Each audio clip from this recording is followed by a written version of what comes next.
নমস্কার, আপনাদের সকলকে আন্তরিক স্বাগত জানাই।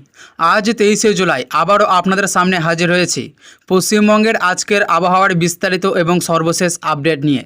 যারা প্রতিদিন রাজ্যের আবহাওয়ার সঠিক ও নির্ভরযোগ্য খবর জানতে চান তারা অবশ্যই শেষ পর্যন্ত আমাদের সঙ্গেই থাকুন। আজকের এই প্রতিবেদনে আমরা জানব আগামী 24 ঘন্টায় পশ্চিমবঙ্গের আবহাওয়া কেমন থাকবে, কোন কোন জেলায় ভারী বৃষ্টিপাতের সম্ভাবনা রয়েছে, কোথায় বজ্র বিদ্যুৎ সহ দমকা হাওয়া বইতে পারে, তাপমাত্রার কী পরিবর্তন হতে পারে এবং আলিপুর আবহাওয়া দপ্তরের সর্বশেষ পূর্বাভাস কী জানানো হয়েছে। তাই সম্পূর্ণ প্রতিবেদনটি মনোযোগ দিয়ে শুনুন। আলিপুর আবহাওয়া দপ্তরের সর্বশেষ পূর্বাভাস অনুযায়ী মৌসুমী বায়ু এখনও পশ্চিমবঙ্গের ওপর সক্রিয় রয়েছে। পাশাপাশি বঙ্গোপসাগর থেকে প্রচুর পরিমাণে জলীয় বাষ্প প্রবেশ করায় রাজ্যের বিভিন্ন জেলায় মেঘের আনাগোনা এবং দফায় দফায় বৃষ্টির সম্ভাবনা বজায় থাকবে। বিশেষ করে দুপুরের পর থেকে সন্ধ্যা পর্যন্ত অনেক এলাকায় বজ্র বিদ্যুৎ সহ বৃষ্টির প্রবণতা বাড়তে পারে। কোথাও কোথাও অল্প সময়ের মধ্যেই ভারী বর্ষণ হওয়ার সম্ভাবনাও উড়িয়ে দেওয়া যাচ্ছে না।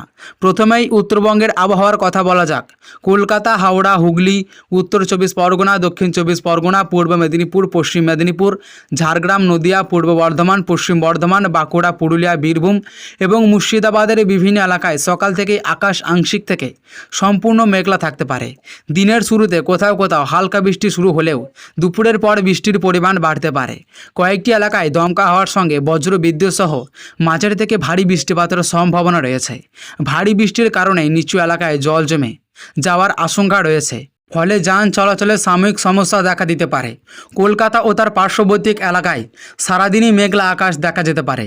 দিনের বিভিন্ন সময়ে বিক্ষিপ্তভাবে বৃষ্টি হওয়ার সম্ভাবনা রয়েছে। বিকেলের দিকে কয়েকটি এলাকায় প্রবল বৃষ্টি নামতে পারে। দমকা হাওয়ার গতিবেগ ঘন্টায় 30 থেকে 45 কিলোমিটার পর্যন্ত পৌঁছাতে পারে। সর্বোচ্চ তাপমাত্রা 31 থেকে 33 ডিগ্রি সেলসিয়াসের মধ্যে এবং সর্বনিম্ন তাপমাত্রা 26 থেকে 27 ডিগ্রি সেলসিয়াসের আশেপাশে থাকতে পারে। তবে বাতাসে আর্দ্রতার পরিমাণ বেশি থাকায় বৃষ্টির বিপরীতে ভ্যাপসা গরম অনুভূত হতে পারে। এবার উত্তরবঙ্গের আবহাওয়ার দিকে নজর দেওয়া যাক। দার্জিলিং, কালিম্পং, জলপাইগুড়ি, আলিপুরদুয়ার, কোচবিহার, উত্তর দিনাজপুর, দক্ষিণ দিনাজপুর এবং মালদা জেলার একাধিক জেলায় মাঝারি থেকে ভারী বৃষ্টিপাতের সম্ভাবনা রয়েছে।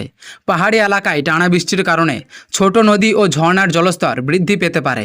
কিছু এলাকায় ভূমিধসের আশঙ্কাও রয়েছে, তাই পাহাড়ে যাতায়াতের ক্ষেত্রে অতিরিক্ত সতর্কতা অবলম্বন করার পরামর্শ দেওয়া হয়েছে।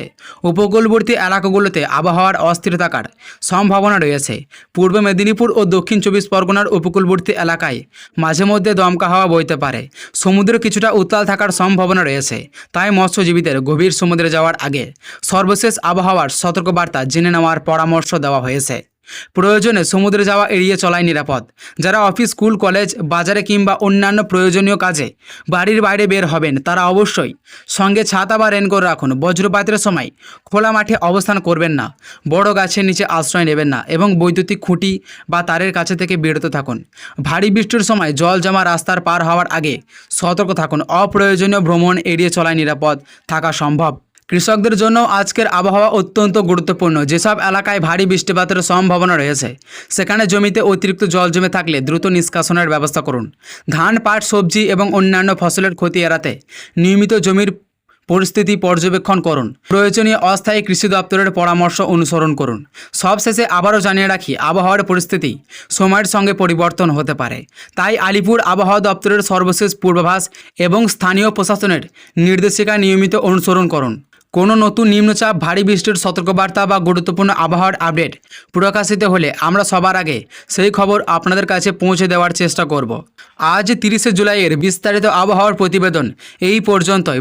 প্রতিবেদনটি যদি আপনাদের উপকারী মনে হয়ে থাকে তাহলে ভিডিওটি অবশ্যই একটি লাইক করবেন এবং চ্যানেলটিকে সাবস্ক্রাইব করে পাশে থাকা বেল আইকনটি অন করে রাখুন।